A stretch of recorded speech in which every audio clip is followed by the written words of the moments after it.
What's up, everyone? This is Kevin from Skywatcher at the What's Up Webcast. We do this every Friday, 10 a.m. Pacific, right here at the Skywatcher USA YouTube channel. You're probably wondering why you can't see me.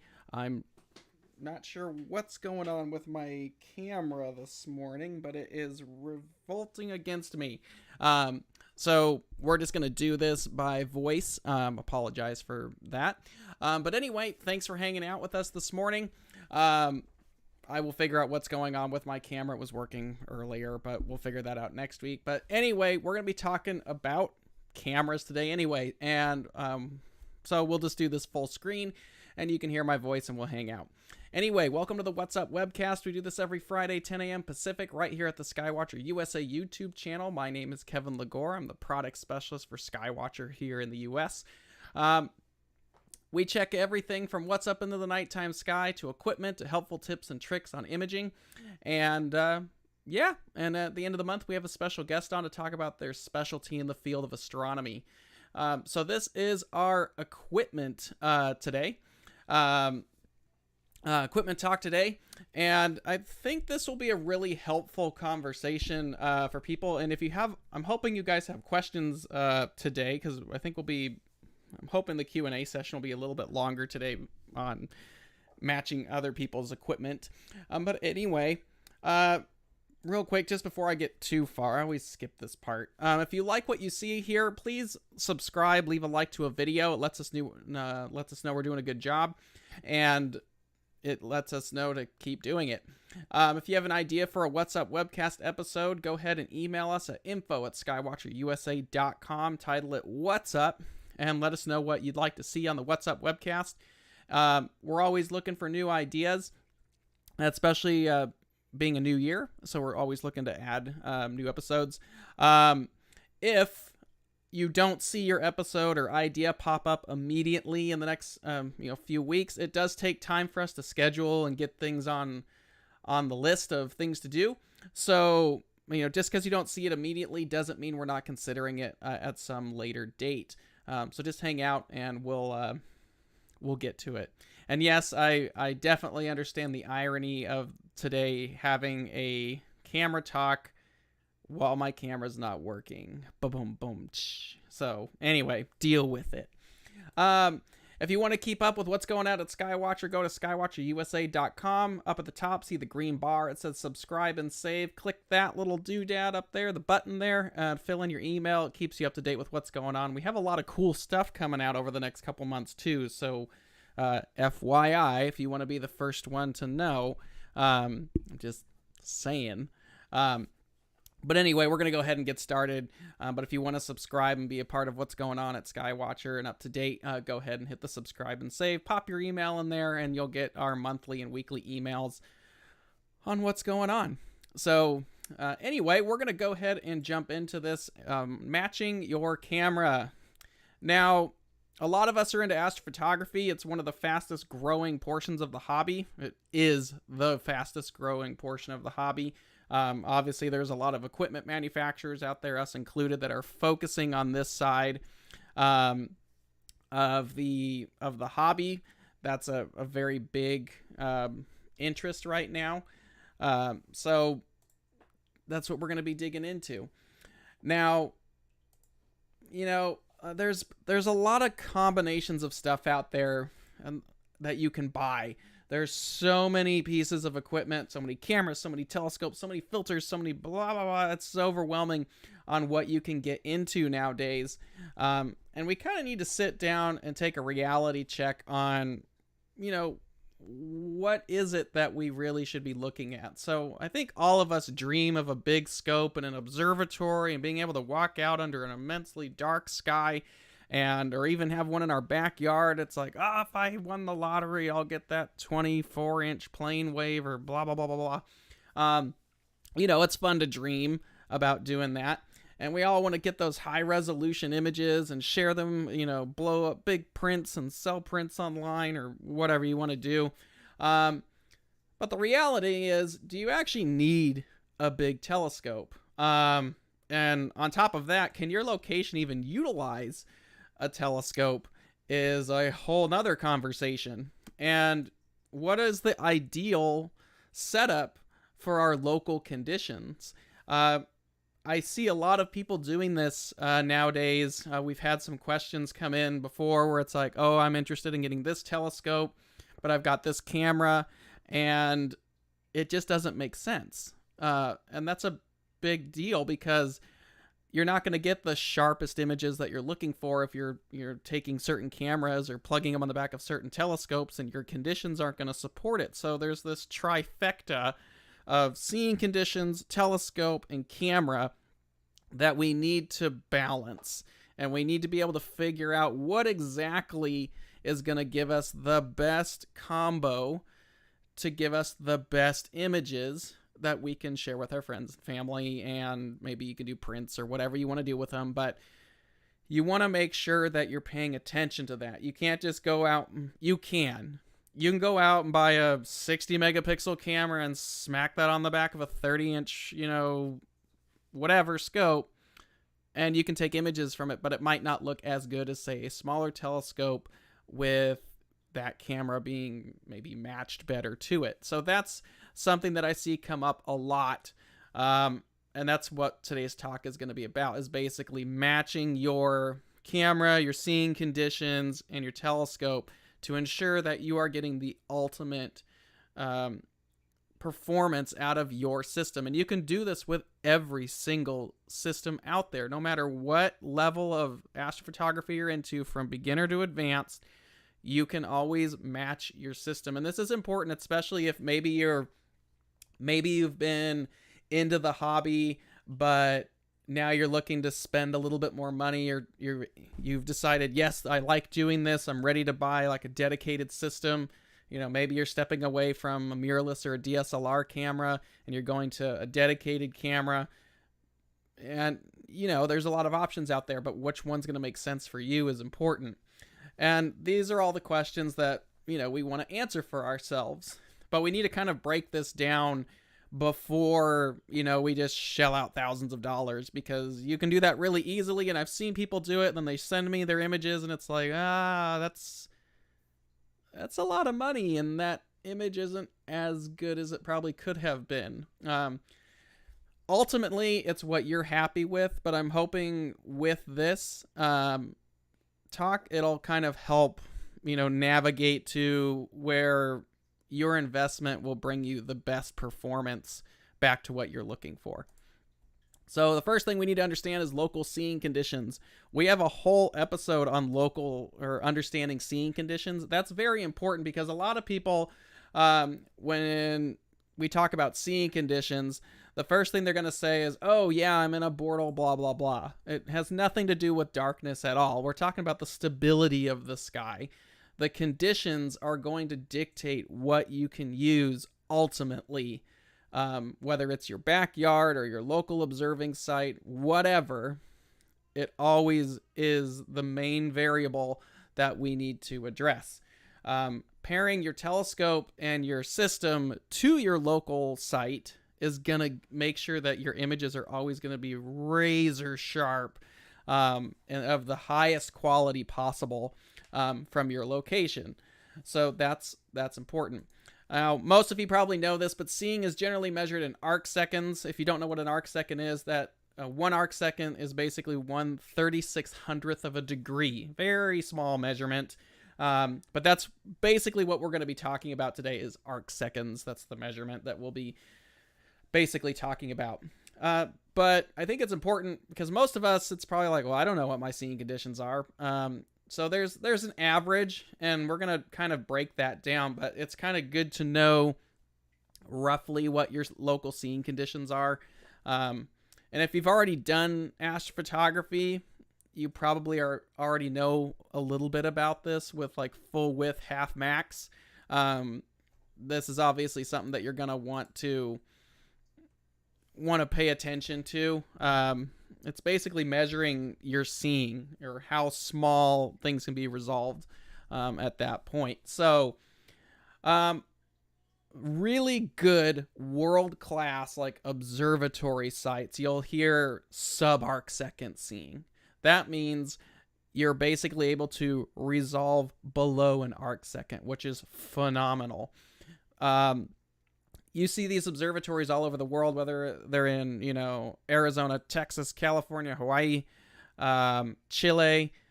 They're always in these remote sites. And one of the reasons is it's probably because it's dark and it's away from light pollution. That's obvious. That's a big check mark.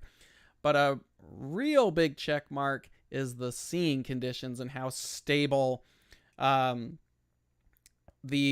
night sky there is. So in order to utilize these multimeter telescopes, you need to be able to have seeing to support it. And that's kind of the advantages of like a space telescope like Hubble and the James Webb that just went up. The reason that a space telescope is awesome is because it's not dictated anymore by seeing conditions. There's no atmosphere. It operates in a vacuum.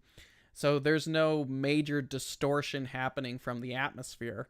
And the atmosphere is also blocking other wavelengths like infrared. It is blocked quite a bit. So that's why, James Webb Space Telescope being an infrared telescope out in orbit makes more sense because it can actually do that. But space telescopes are not limited really to seeing conditions, unlike telescopes here on Earth. And there's a bunch of fancy things that obviously we spend tons of money to do to counteract that, whether it's, optics that can be warped, adaptive optics. That's a way to get around some of that, but that's not something we really have in the amateur world. We do have active optics, which can help with some sense of it, but it's not the same process.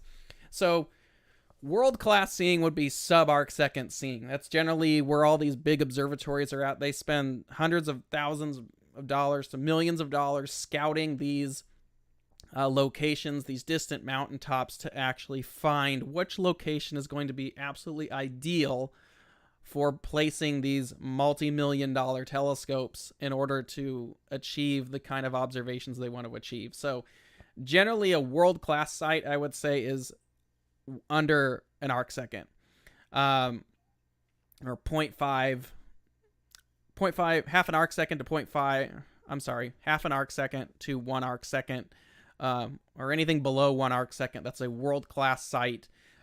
Very few locations are going to be able to produce that on multiple nights throughout the year. The jet stream has a lot to do with it, and the stability of the sky. There's a lot of things that go into affecting that. Now, below that, I would say is our great seeing. 1 arc second to 1.5 arc seconds. That can generally be obtained by, if you've got like a dark sky site that you go to. Some locations on a really good night, you'll probably be able to produce stuff that's, in that 1 to 1.5 arc seconds per pixel. You might be able to do this on your backyard on particular nights. I know where our remote telescope is situated in Central California. That generally on most nights can produce between 1 and 1.5 arc seconds. As the seeing out there is supported of that. There are nights we have sub arc second out there, but most of the nights are somewhere between 1 and 1.5. So, that's something to definitely take a look at there. Next up would be good seeing. This would probably be something that you'd get from like a backyard, maybe on good nights, would be somewhere between 1.5 and 2 arc seconds. It just depends on where you're at in the country or in the world, because we are talking global at this point. Just depends on where you're at. But on average, you could probably find stuff that's, 1.5 to 2 arc seconds for seeing conditions. That's pretty good. And then probably average backyard is somewhere between 2 and 3 arc seconds. That's probably average. And then, of course, it can get worse from there. But seeing conditions will vary throughout the night, and they're going to be affected by all kinds of things, whether it's wind or dust in the air or high clouds or a multitude of things that, it's nature. They're going to do whatever it's going to do. That's really going to fundamentally be where your variables are going to occur. So that's kind of what we're looking at. It's just a basic breakdown. Obviously, this isn't anything that's like written in stone. This is going to be, it's just kind of an average scale for us to go off of for the, purpose of today's presentation. So, do with it what you will. But on average, that's probably what you're looking at. So most of us that are observing from home are probably able to have 1.5 to 3 arc seconds of that's our seeing conditions, roughly. If you've got better than that, between 1 and 1.5, awesome. Good for you. So now that we kind of understand how seeing works and what we're looking at, we need to talk about pixels and the actual equipment. And this is where I see a lot of strange combinations get made. So bigger scopes do not mean better images. I know a lot of us have probably dreamed, it's like, oh, I'd love to have a 12-inch Ritchie-Cretion, or I'd love to have a 14-inch, plane wave or something like that. They're amazing telescopes. But as you get larger instruments involved, you need to pay more and more attention to seeing conditions and really matching your setup. You can go buy the biggest telescope on Earth, and if it's not really matched all that well, it's going to just be a mess when you're trying to take images. And it might look soft, it might look pixely. It's just, we need to pay attention to what we're doing in order to get the best results. So camera pixels need to match to the scope's focal length. And that also needs to take into account your local seeing conditions. And a big thing that's occurring nowadays is cameras are getting smaller and smaller pixels. Like the IMX 455 that's out right now. That's basically the ZWO 6200 and QHY 600 or whatever the equivalent will be. Those are 3.76 micron pixels. They're tiny. The Sony 183 sensor, which is in the ZWO 183 and the QHI 183, and there's other equivalents out there. Those are 2.4 micron pixels. Tiny pixels. And for imaging the planets and the moon and the sun, that's a completely different story. But we're talking about deep sky imaging in this particular talk. So those tiny pixels paired on the back of a big scope don't make much sense. So you're just going to get really weird looking images when you start to blow that image up and really look at what you want to see. Might look good on Instagram or something like that when it's, a real small presentation. But if you really want to show people a high-res photo or you want to print it, you're not going to be able to blow it up that big and keep it to where it looks good. So that's something you have to pay attention to. It's these small modern cameras are just not ideal for longer focal lengths. Now there are ways around that through like binning, and I have seen a couple modern day sensors that have larger pixels, which match up a little bit better. But a lot of these really new sensors coming from like Sony, really tiny pixels, which makes sense for a lot of different telescopes. But if you're trying to put that on like the back of a Schmidt-Cassegrain or one of those equivalents out there, or like a Ritchie-Cretion or something, you are going to have to pay attention and maybe use binning and stuff like that to get around to match it up a little bit better. So I guess the big question there is, how do we match our camera to the telescope? What exactly are we even looking for at this point? Now, of course, like anything, there's a formula to figure out this. And this is a rough formula that'll hopefully get you in the ballpark. And this is just to kind of get things, off the ground for everybody. So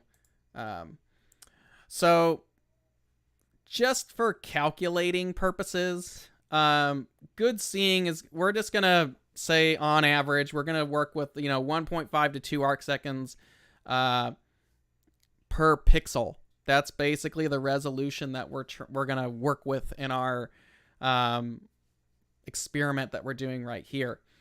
Now, that's about average. I have a lot of customers that call in, and when we see some of their images, that's around, when we look at their resolution, that's about what a lot of people's image scale is 1.5 to 2 arc seconds per pixel. That means every pixel that's on the camera is able to resolve either 1.5 to 2 arc seconds in there. So we need to be able to get the highest I can't talk this morning. We need to be able to get the highest resolution out of our camera possible. I know Ernie in the chat there is saying his club has a C14. They're looking for a new camera. That's a really good example of like what we're talking about today is, okay, you have a C14 or a big Cassegrain, long focal length, like 2,000, 3,000 plus millimeter telescope. Even with a reducer on it, you're still several thousand millimeters in focal length. It's really difficult nowadays to find a modern camera that will support a scope like that effectively and produce a night. You can put stuff on the back of a big scope like that, but you might find that smaller telescopes are going to appear a lot sharper, which, you know, people are going to be like, well, you have this big telescope and it should be bigger and sharper, right? It's like not the case. So here's the formula on how you figure this whole thing out. So this is pixel size divided by the focal length of the telescope times 206.3 equals our resolution in arc seconds per pixel. So, and the pixel size is measured in microns, which is what you see there, and the focal length of the scope is measured in millimeters. So, for sake of argument in this experiment, let's just start with a really popular camera, the ZWO 2600. This is an IMX571 Sony sensor. There is an equivalent version in a couple different brands out there. It's just the one that, you know, I have a lot of people call in about. This sensor uses 3.76 micron pixels. Pretty small. But it packs a punch. And it works really well for a, you know, certain class of telescopes. So we're going to plug this in. First off, we have to put in the micron size of the camera pixel, which is 3.76 microns. So we're going to put that up there in our formula. And then, again, for sake of argument, just using easy stuff, I'm going to put in our Esprit 150 refractor. It says 1,050 millimeter focal length. 1,000 millimeter focal length is very effective for a lot of different things, especially when you're talking about, you know, crop sensors like the IMX 571 or like a APS-C sensor you find in a lot of, a lot of cameras like Nikon, Canon, Sony, you know, Fuji's. A lot of the mirrorless and DSLR cameras use a crop sensor. It's a good way to get a big sensor for not a ton of money. It's kind of becoming much more, becoming the baseline at this point for a lot of people because they are getting so much more affordable to have such a big sensor. So we're going to go ahead and do the crop sensor, but at 1,000 millimeters, you're able to resolve galaxies really well. You can still do some of the wider objects, and if you put a full frame sensor on there, you can get a chunk of sky. And be able to do a lot of things. So 1,000 millimeters is a big sweet spot for a lot of astrophotographers to be able to resolve those smaller galaxies and get some really nice sharp images. So we have our telescope now and our camera. Our camera pixels are 3.76 microns. We'll put our focal length in there. That's 1,050. And then that's going to be times 206.3, which gives us a answer of 0.73 arc seconds per pixel. And arc seconds is normally, you know, just has the little inch mark or hash mark at the end of it instead of writing arc seconds per pixel. That's normally how it's written out. So good seeing on an average backyard, we'll say, is 1.5 to 2 arc seconds per pixel. Now,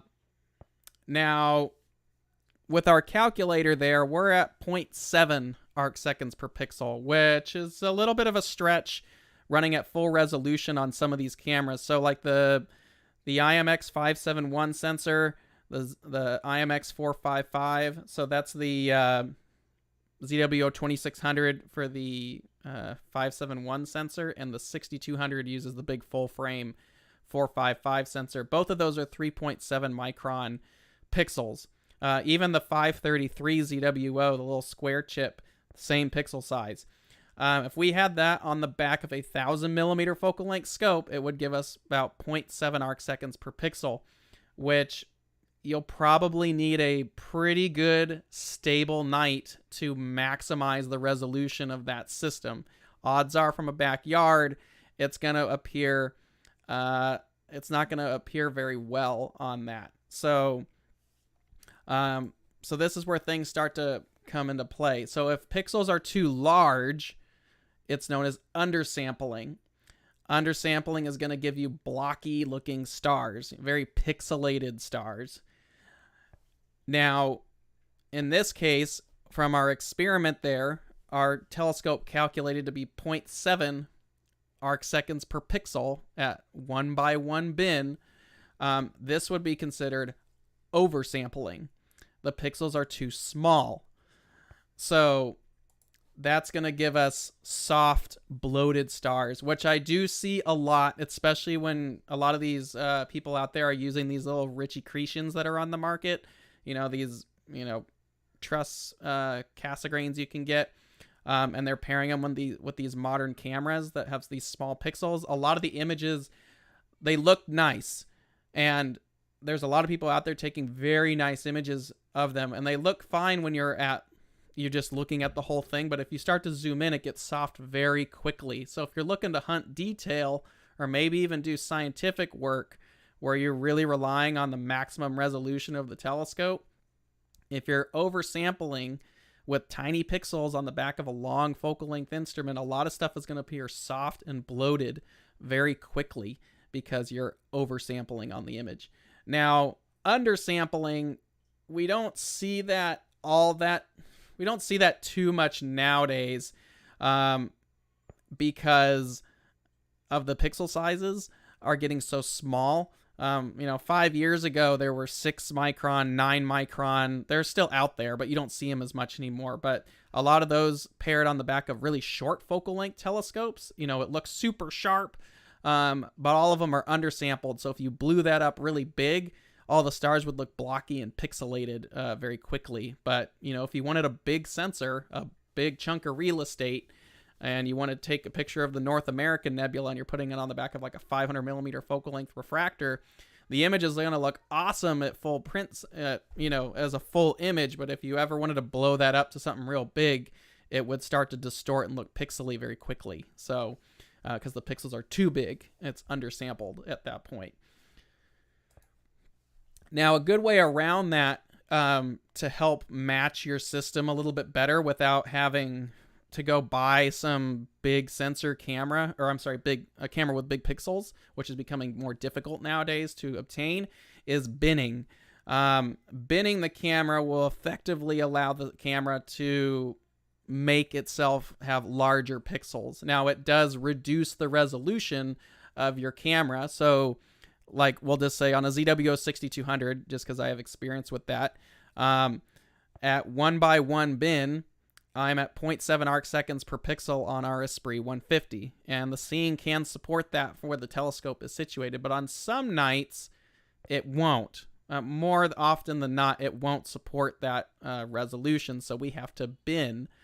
That brings our pixel size to about 1.4 arc seconds per pixel, which is very forgiving at the site that the telescope is at, and generally produces very, very sharp, high-resolution images. But instead, at the full resolution of 60 megapixels, we are now binning, brings it down to 16 megapixels.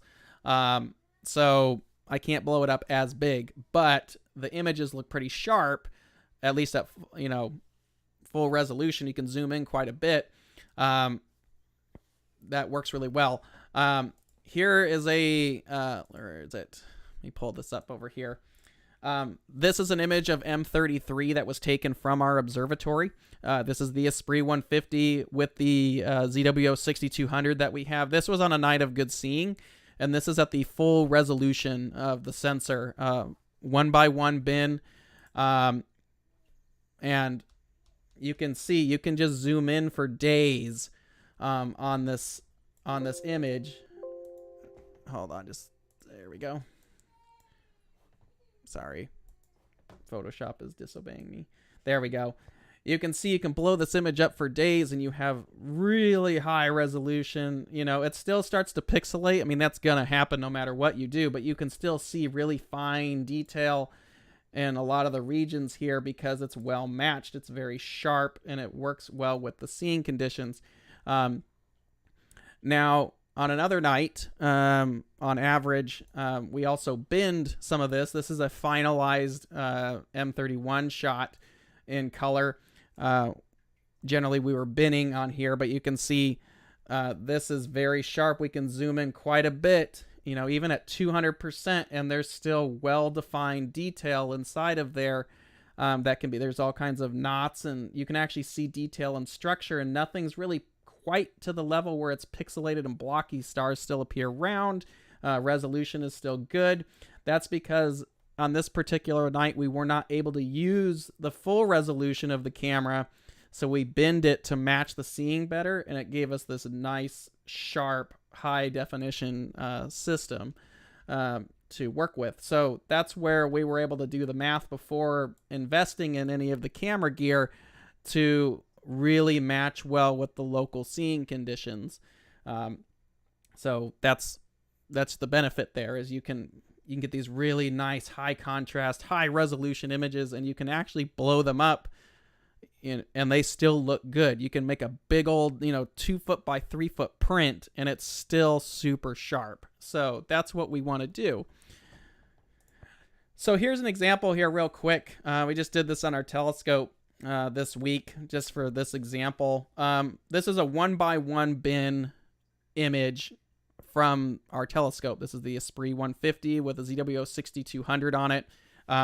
Pixel size is exactly the same on the 6200, the 2600, and the 533 ZWO cameras. These are 3.7 micron pixels, and whatever camera is in this same region pixel size will produce the same thing. So our seeing conditions on this night were pretty good. These are also blown up a lot to just show. So this is the trapezium at M42.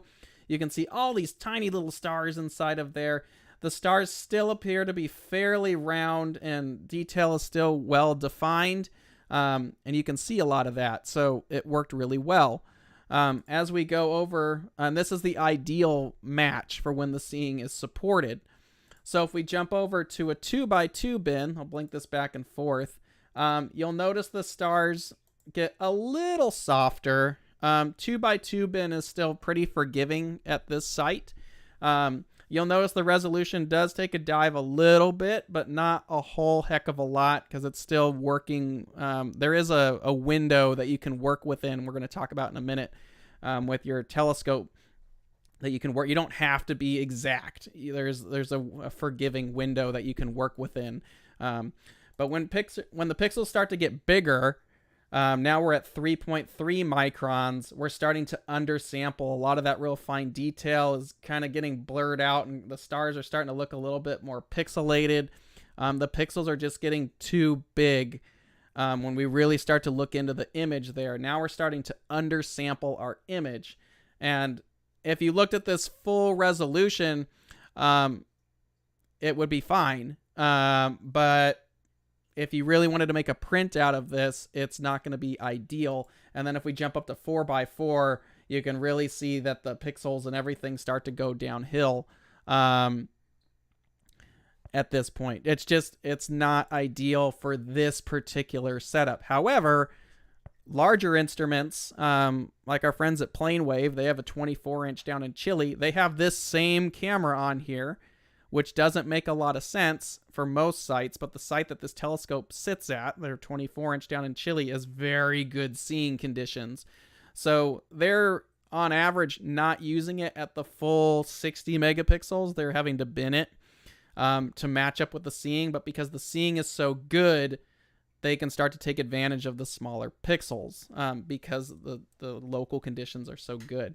I know there's some questions in there. I'm going to get through this and then we'll dive into that a little bit more. So, like I said earlier, the pixels don't have to be exact. Resolution has about a 1 arc second window to work within. So if your system produces a 1.5 arc second per pixel resolution, you could go as low as 1 and still be pretty good, or as high as 2 and still have nice images to where you probably wouldn't have to bin at that point. Sharp images can still be produced. Now, if you go bigger than that, you're probably going to be undersampling at that point. And if you get too small, you're going to be oversampling at that point. So here's a combo breakdown real quick. This is just taking some of the popular sensors and cameras that are on the market and kind of matching them up to focal lengths that they would be well acquainted with. So we'll start at 400 millimeters. Our Esprit 100, our Esprit 80 is 400 millimeters in focal length. The Rasa 8, which is really popular from Celestron, I believe, is also 400 millimeters. And then there's a lot of other smaller refractors and reflectors out there that are 400 millimeters. These need small pixels to give you those sharp images. So we'll take the 183 cameras that are out on the market right now, either from ZWO or Attic or QHY. Starlight Express and Attic also have a CCD version. The 834 sensor has a small, like 3 micron pixels. So if we took the really popular 183 sensor and did the math, that would give, at 400 millimeters, that gives us 1.2 arc seconds per pixel, which works very well in most locations. So if you have like a Rasa or a small short refractor, that would be something with this 183 sensor or an 834 sensor would work really nicely to give you real high resolution where you can take full advantage of that sensor's, multiple megapixels and blow that thing up and print something out of it. At 600 millimeters, we need a little bit larger pixel. So 3.7 micron pixels, the very popular 533, the 571, and the 455. That's the ZWO 533, 2600, and 6200 matches up really well in a pretty wide region. You can even go up to about, like I said, 1,000 millimeters. You could actually technically go up to in these sensors. 1,000 millimeters, you're starting to get to where you'd have to bin it, but at 600 to 800 millimeters, you could actually get away with having those cameras at 1x1 binning without having to, bin it and go bigger and take the maximum performance out of those camera sensors. So those would be really good combinations if you're looking at a ZWO 2600, which is super popular, or the QHY equivalent. Those would be great for anything that's about 600 to 800 millimeters. They would pair very nicely with that. Of course, you could go to 800 millimeters if you wanted to go something a little bit bigger. You then get the IMX 410 sensor. That's the QH. I don't know QHY is equivalent to it, but on ZWO's lineup, it's the 2400 sensor or camera. That's there. And then the very popular 16200 sensor. It's a CCD, so you don't see them too often at this point, but that's the Starlight SX46. SBIG has a version of that camera. I believe FLI still, they're getting to the big cameras at this point, but that's a nearly full frame sensor. But those are 6 micron pixels natively, and you're just not having a lot of options anymore with cameras that are having this big of a pixel. Now at 1,000 millimeters, you can still get away with a 6 micron pixel sensor, or you're going to have to start binning on the smaller sensors. So if you've got your, any camera with that 3.7 micron pixel, you can bin that 2x2 and it would match really well at that 1,000 millimeter focal length. Now things start to get tricky as things get longer. 1,200 millimeters, you can still do the popular 533, 571, and 455 sensors, but ideally you're probably going to have to use that bin 2x2 almost every night. That's just how it's going to work. It's still high resolution, but it's not the maximum resolution that the camera can do. Now, after 1,200, things get tricky. You start getting to 1,500 millimeters. This is where those longer focal length scopes stop making sense with modern day cameras. At 1500 millimeters, if you want to get that 1 arc second, 1.2 resolution, you're looking at the older sensors like a KAF 11002, the Monster 16803 CCD, or the modern G-Sense 4040 sensor, which is incredibly expensive. Or you're going to be doing, multiple binning on these smaller cameras like 3x3 and even 4x4, where you're really starting to take that sensor down in its resolution capability. So yeah, you bought a 60 megapixel camera, but now you're binning 3x3 or 4x4. It's not going to be big, high resolution anymore. It's, you're down to a few megapixels at that point. So you still do some stuff, but nowhere near what it could have done. And then of course we get down to this 2000 millimeter stuff. At 2000 plus, this is where those old sensors like the 16803 and the 11002 sensors made sense. They were 9 micron cameras. This is what a lot of the I don't want to say the older crowd, but 10, 15 years ago, you were seeing, a lot of people using these RCOS Ritchie-Chrétiens on these big mounts with like the SBIG STL 11000 or the SBIG 16803 cameras, these just monster sensor cameras. They were using those because they had these monster 9 micron pixels, which made a lot of sense then, because most cameras that were using these full frame sensors, 9 microns or even down to about 6 microns were about as small as the pixels would go. But now Sony and these other manufacturers have come out with these full frame sensors and packed a ton of megapixels into them. It doesn't make sense anymore to have these on your system. And that's getting tricky. So if you are looking at something like, these 12-inch, Cassegrain style telescopes with, 2,000, 2,500 millimeter focal lengths or longer, it's really hard to find an affordable camera to put on the back of them to where it makes sense in most local seeing conditions. There are sensors out there like the FLI 4040, monsterly expensive cameras. There's just not a lot of demand anymore to have large pixels anymore, because a lot of these camera sensors are coming from Sony, who's using them in their mirrorless cameras, and it doesn't make sense for them. They have no need to have monster pixels on their sensors. They want small stuff, so it makes more sense. And the astronomy market's basically just getting the hand-me-downs from the larger photographic market. So having a dedicated sensor for astronomy is not beneficial for a larger company to produce, and it gets very expensive because there's not a lot of demand for it. That's why monochrome cameras are generally more expensive. There's not a big market for monochrome sensors. The larger market in the photography market, they want color sensors. But for us, that want color and a little bit of monochrome, monochromes are always going to be more expensive because they don't sell that many. So modern camera sensors generally have smaller pixels, ideal for these short focal length fast optics. So like the RASAs and these small refractors, they're all taking advantage of these high resolution sensors. Longer focal length scopes are going to require cameras with bigger pixels, and it's going to be harder and harder to find a camera that supports that. The need for longer focal length, unless you're doing something very specific, it doesn't make a lot of sense for it anymore. If you're doing 1 arc second at a 20-inch aperture and you're doing 1 arc second at an equivalent,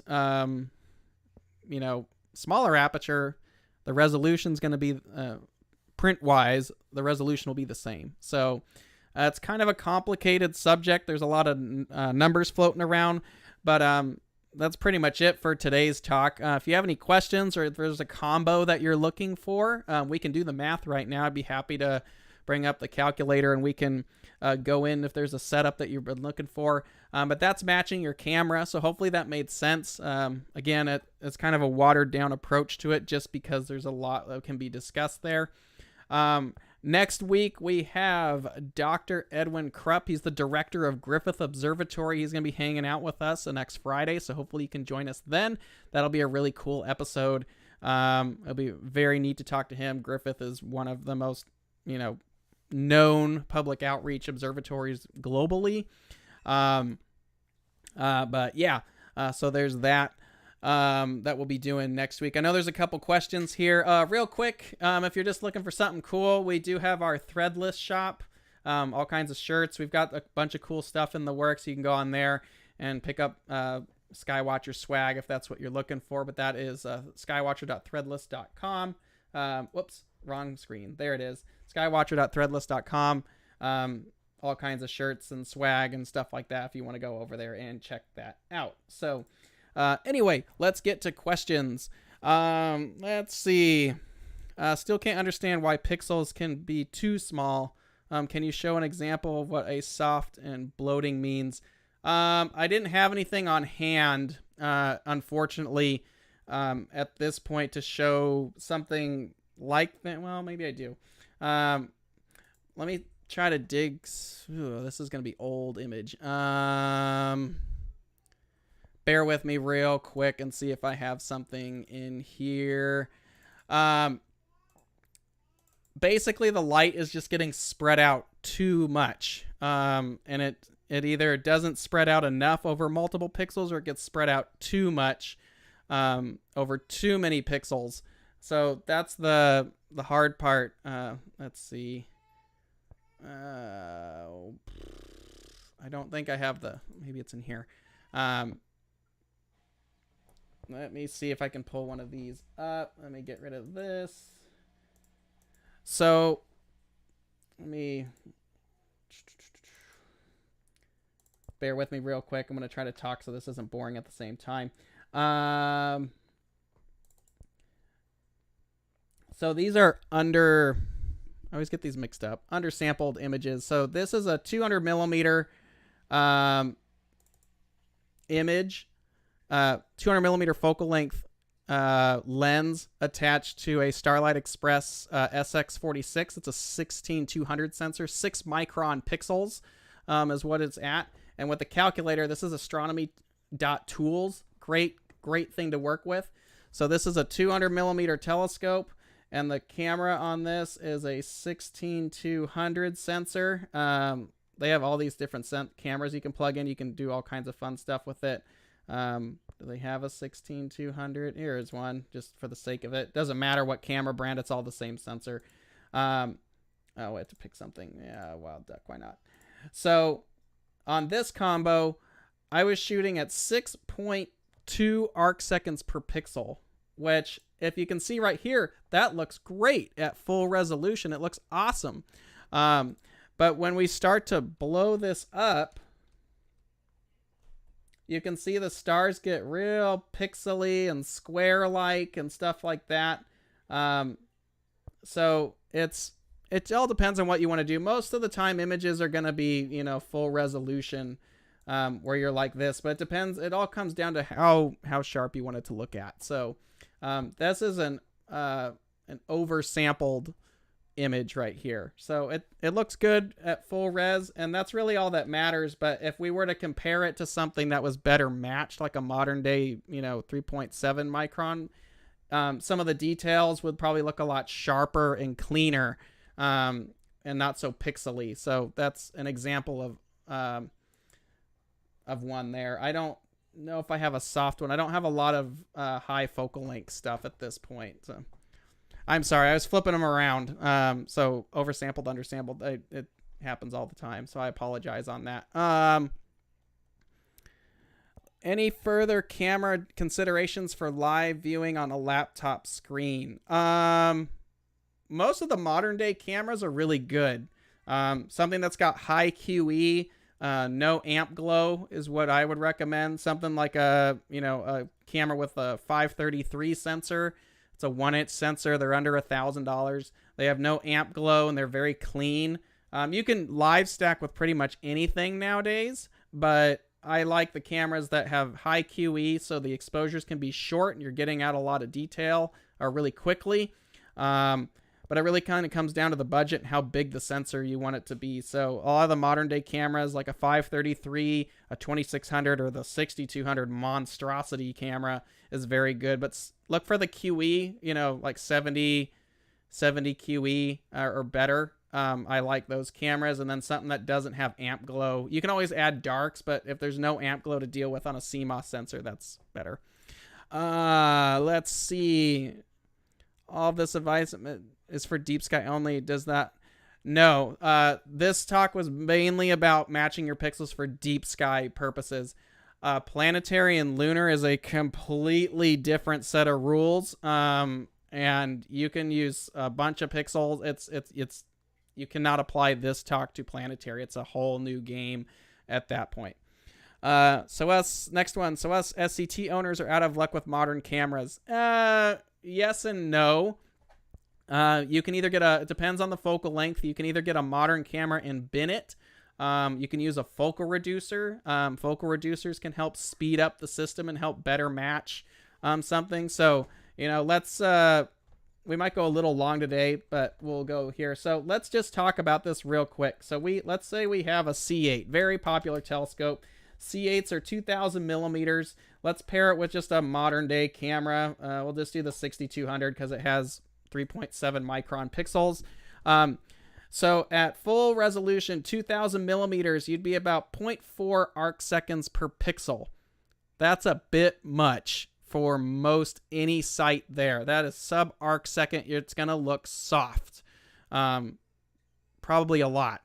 Now, if we were to bin it, 2x2 bin, we're at 0.78 arc seconds. It'll look a little bit better. Ideally, though, you'd probably go almost as high as... You'd have to go 3x3 on a camera that's got 3.7 micron pixels to match up to a 2,000 millimeter focal length scope effectively to give you those sharp images. Now, let me do the math here real quick. Let's say we popped in the F7 reducer. That brings the telescope now from 2,000 millimeters to 1,400 millimeters. Now at 2x2 bin, we're at 1.1 arc second per pixel. That matches really pretty well. It would probably work pretty well in your backyard using something like 1,400 millimeters with a modern day sensor, but that's thanks to the focal reducer being put into play.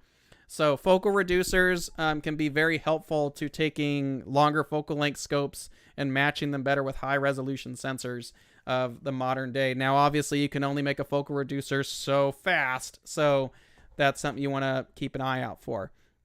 Let's see. I do mostly planetary imaging. I've read that smaller resolution recommendations are okay. Yes, with planetary, lunar, and solar, high resolution, small pixels, that's different. You actually want a bunch of little pixels when you're doing planetary work, but the rules for planetary and lunar and solar are different from deep sky. So maybe one day we'll do a talk. I'll have to get someone on here who really knows that, and maybe we can do this equivalent talk to planetary. What about using a focal reducer to match the camera to the scope? Yep, like we just talked about, a focal reducer can be a very good way to match a longer focal length up to a modern camera. It also gives you a wider field of view and speeds up the optics, so the exposure can either be shorter or you can go get more out of that. So focal reducers are definitely something in the tool bag that you should consider on that. Sometimes it can also work in your advantage depending on the season. It gets you like two different systems to work with. So having a focal reducer is not a bad thing. Even if the camera matches well natively, sometimes having a focal reducer is nice to have. You know, like in the springtime, you've got galaxies, so the resolution works really well. And then in the fall or the summer, when we've got really wide targets, you can put the focal reducer in there and get a wider field. So there's multiple reasons to use a focal reducer. How does the telescope's aperture affect image scale resolution at the same focal length? For example, ED80 versus RASA 8. That's a good question. Theoretically, I just had this question this week, actually, from a friend of mine. So if you have like an Esprit 80, for example, it's 400 millimeters, and then you have a RASA 8, which is 400 millimeters. I think that's right. They're 400. They're both the same focal length. But the RASA 8 is going to be able to capture things a lot faster. Let me pull this up real quick. Everybody likes this. The infamous calculator is back. Here it comes. Ta-da! Kevin's calculator. So the big advantage of, say, like a RASA 8 is it's fast. It's f2. The equivalent refractor like our Esprit 80 is f5. So your image scale is going to be the same. If the same camera is used on both things, image scale and resolution will be the same. The big advantage to the RASA is its speed. So let's take f5 and go to f2. A RASA is going to be 6.2 times faster than an f5 equivalent of the same focal length. So having that extra speed is very helpful. I do think that the refractors handle things a little bit better. You don't have to worry about tilt as much. Collimation isn't as big of a deal. When you're doing really fast optics, and this is regardless of who makes it or what, when you're doing really fast, we'll say sub f4 optics, you're getting into f3 and f2, it is crucial that things are collimated correctly. So it's because you can get tilt, and if it's not done right, or if it's out of collimation, your stars are going to look weird. So a refractor is probably going to be more forgiving at that point. So if you have two telescopes with the same focal length, one's faster than the other, really it just comes down to speed and how much you can get done in that amount of time. So hopefully that answers the question. Now, if they're different focal lengths, then it's slightly, the field of views are going to vary. So it depends on which telescope you're trying to compare to at that point. So let's see, next one. I have used my Hyperstar, which brings my focal length down to 560. That does the trick with my Rebel SL1. Yeah, and, sometimes you can pair those focal lengths really well and get the speed out of it, which is awesome. What about variable star photometry? Does it matter if I oversample? I don't know. That's a good question. I have some friends that do that. I don't know, though. My guess is you probably want to sample it as best as possible for variable star, but I don't know. That's a good question about the photometry stuff. I just don't do photometry, so I don't have a good answer for that at the moment. Let's see. Last one here, unless anybody's got something else floating around. How does one-shot color true pixel size with the barometric compared to monochrome pixel? Well, that's a good one. I mean, the pixels are what they are. It doesn't matter if it's color. It doesn't matter if it's monochrome. If a pixel is a certain size, that's the size it is.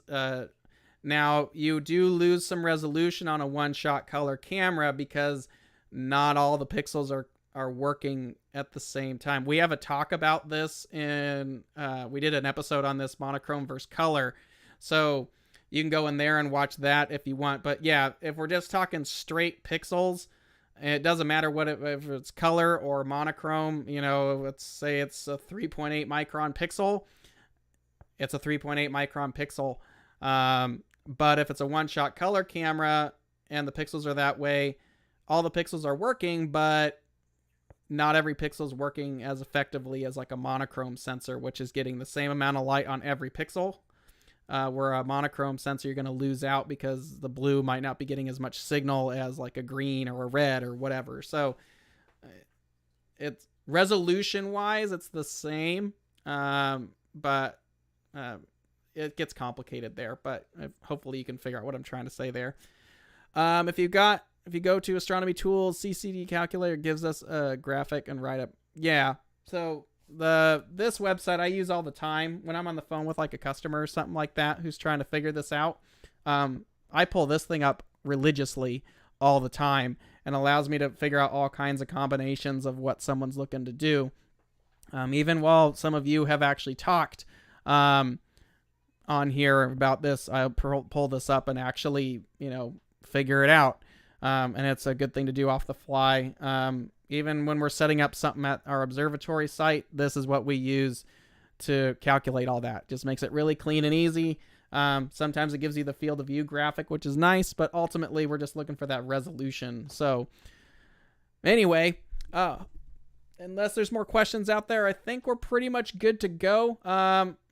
really appreciate you guys hanging out with us today. We will talk to you next Friday. We'll have Dr. Krupp from Griffith will be with us, 10 a.m. Pacific next Friday, and I will get my camera working next time too. Thank you very much, everyone. Please have a good, safe weekend. Get out and do some photography, and we will talk to you guys next week. Take care. Have a safe weekend. Bye.